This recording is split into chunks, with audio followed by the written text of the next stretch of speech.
वैसे अगर आप स्टडी वीजा पर यूके जाते हैं तो आपको वीकली 20 आवर्स 20 घंटे अलाउड होते हैं कि आप काम कर सकते हैं, लेकिन इस वीजा पर आप कोई भी काम लीगली कानूनी तौर पर नहीं कर सकते, लेकिन लोग कर रहे हैं, हम उसको रिकमेंड नहीं करते।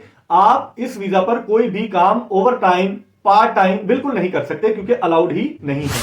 इसका सबसे बड़ा जो एडवांटेज है वो यही है कि आप यूके से किसी भी शेंगन स्टेट में वीजा अप्लाई करने के बाद मूव हो सकते हैं। पाकिस्तान से इसका वीजा बहुत मुश्किल से लगता है, यूके में चूंकि सारी यूरोपियन कंट्रीज की एम्बेसीज मौजूद है। अस्सलाम वालेकुम दोस्तों, मेरा नाम हाफिज उस्मान है और आप आइडियल वीजा के प्लेटफॉर्म से मुझे देख रहे हैं। कैसे हैं आप सब? उम्मीद करता हूं आप सब खैर आफियत से होंगे।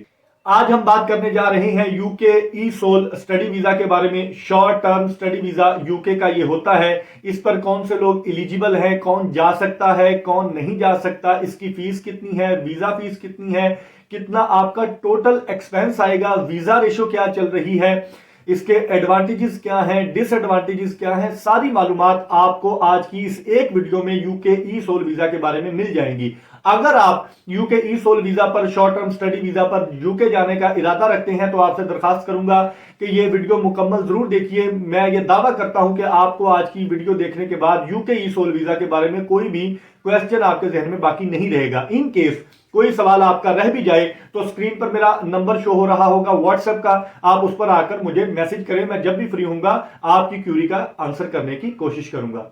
सबसे पहले सवाल आता है कि यूके ई सोल स्टडी वीजा क्या होता है। देखिए, 3 माह से लेकर 11 माह तक का short term English language course आप करने के लिए जाना चाहते हैं यूके में, तो यूके के रजिस्टर्ड अदारे हैं कुछ, जिनका लिंक मैं डिस्क्रिप्शन में प्रोवाइड कर रहा हूं। आप उस लिंक पर क्लिक करके वो इदारे देख सकते हैं कौन कौन से कॉलेजेस और यूनिवर्सिटीज एलिजिबल हैं जो कि आपको इसका एक्सेप्टेंस लेटर दे सकती हैं।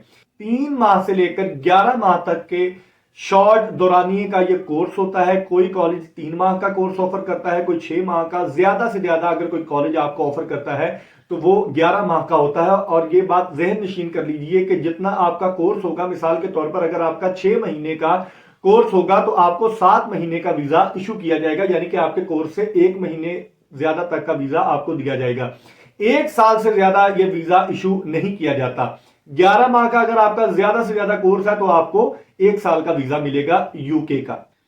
यह सवाल आपका क्लियर हो गया। दूसरा सवाल यह है कि इसके लिए कौन से लोग एलिजिबल हैं और कौन से लोग जा सकते हैं। तो याद रखिए, अगर आपने मैट्रिक किया हुआ है और आप पाकिस्तान में भी रहते हैं तो आप इस वीजे के लिए एलिजिबल हैं, आप जा सकते हैं, बशर्ते कि आपके पास किसी ना किसी कॉलेज का जो रजिस्टर्ड इदारा है, जिसका लिंक मैंने डिस्क्रिप्शन में प्रोवाइड किया है, किसी इदारे का आपके पास एक्सेप्टेंस लेटर हो, फीस आपने पे की हुई हो, आप उस एक्सेप्टेंस लेटर की बुनियाद पर वीजा फाइल करेंगे यूके का शॉर्ट टर्म लैंग्वेज कोर्स का वीजा।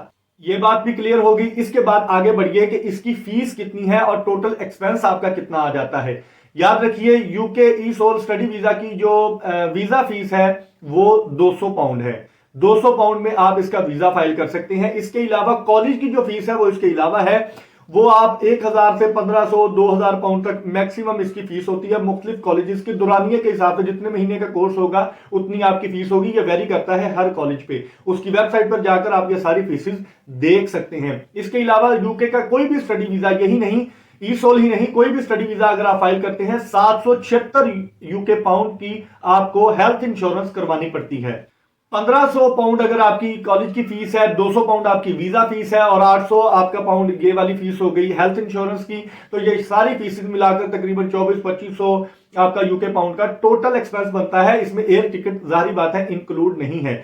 इसके साथ साथ आपको अपनी बैंक अकाउंट में अमाउंट भी शो करवानी पड़ती है कि आप अपने एक्सपेंसेस, लिविंग एक्सपेंस कैसे बियर करेंगे। 1000 पाउंड अप्रोक्सीमेटली 1 महीने का एक्सपेंस है। मिसाल के तौर पर आपका 11 महीने का अगर कोर्स है तो अप्रोक्सीमेटली राउंड अबाउट 11,000 पाउंड आपको अपने बैंक अकाउंट में शो करवाने पड़ेंगे, तो ही आपका वीजा अप्रूव होगा। ये इसके लिए कंडीशन है, लाजमी है। जैसे आपको किसी भी स्टडी वीजा के लिए, यूके का कोई भी स्टडी वीजा अगर आप अप्लाई करते हैं तो आपको उसके लिए बैंक स्टेटमेंट शो करवानी पड़ती है, तो इसके लिए भी वही शर्त है जैसे बाकी स्टडी वीजा के लिए है। और इसके लिए एक और बात मैं क्लियर करता चलूं कि आपको किसी भी तरह के आईएलटीएस, पीटीई या किसी भी इंग्लिश लैंग्वेज कोर्स की जरूरत नहीं है ई सोल में एडमिशन लेने के लिए।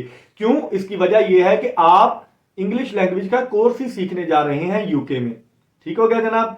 अब बढ़ते हैं इसके एडवांटेजेस और डिसएडवांटेजेस। एडवांटेज ये है कि आप सबसे पहले यूके पहुंच जाते हैं, क्योंकि यूके जाना बहुत सारे लोगों का ख्वाब होता है। और इसके साथ साथ आप यूके में लीगल स्टे कर सकते हैं, लीगल रह सकते हैं। जितने मंथ का आपका कोर्स होगा उससे 1 महीने ज्यादा तक का आपका वीजा होगा। इसका सबसे बड़ा जो एडवांटेज है वो यही है कि आप यूके से किसी भी शेंगन स्टेट में वीजा अप्लाई करने के बाद मूव हो सकते हैं। पाकिस्तान से इसका वीजा बहुत मुश्किल से लगता है। यूके में चूंकि सारे यूरोपियन कंट्रीज की एम्बेसीज मौजूद है और वहां पर अपॉइंटमेंट का भी कोई इशू नहीं है, तो आपका आसानी से वीजा लग जाता है किसी भी शेंगन स्टेट का। ये बहुत सारे लोगों के एक्सपीरियंस के बाद मैं आपको बता रहा हूं। अब बढ़ते हैं कि इसके डिसएडवांटेजेस कितने हैं, नुकसानात क्या हैं। उतने फायदे नहीं हैं, उतने एडवांटेजेस नहीं हैं जितने इस वीजा के डिसएडवांटेजेस हैं। तो ये बातें आपने बड़े गौर से सुननी है। सबसे पहले आप इस वीजा को स्विच नहीं कर सकते, ना वर्क परमिट में और ना ही आप किसी भी तरह की स्टडी वीजा में। कोई भी और कैटेगरी में आप इसको चूज नहीं कर सकते, आपके पास ऑप्शन ही नहीं है। दूसरी बात यह है कि आप इस वीजा पर जाकर असाइलम भी अप्लाई नहीं कर सकते। जब आपका कोर्स खत्म हो जाएगा आपके पास सिर्फ और सिर्फ एक ही ऑप्शन है, अपने होम कंट्री में वापस आने का। अगर आप वहां पर ओवरस्टे हो जाते हैं तो आप जब भी पकड़े जाएंगे तो आपको डिपोर्ट कर दिया जाएगा। यह इस वीजे का सबसे बड़ा नुकसान और इस वीजे की सबसे बड़ी खामी है कि जब भी आप ओवरस्टे हो जाएंगे, पकड़े जाएंगे, तो आपको डिपोर्ट कर दिया जाएगा और आपको बैन भी किया जा सकता है यूके में ताहयात। वैसे अगर आप स्टडी वीजा पर यूके जाते हैं तो आपको वीकली 20 आवर्स 20 घंटे अलाउड होते हैं कि आप काम कर सकते हैं। लेकिन इस वीजा पर आप कोई भी काम लीगली कानूनी तौर पर नहीं कर सकते, लेकिन लोग कर रहे हैं, हम उसको रिकमेंड नहीं करते।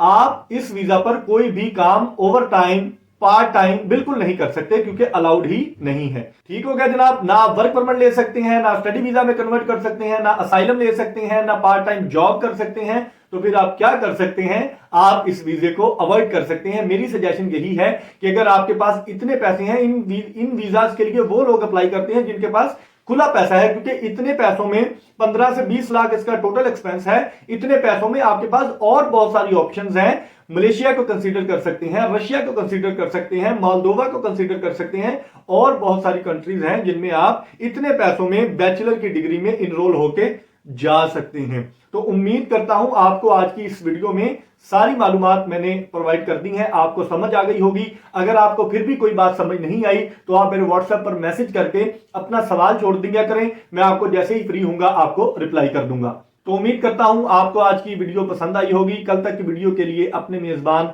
हाफिज उस्मान को इजाजत दीजिए। अल्लाह निगहबान।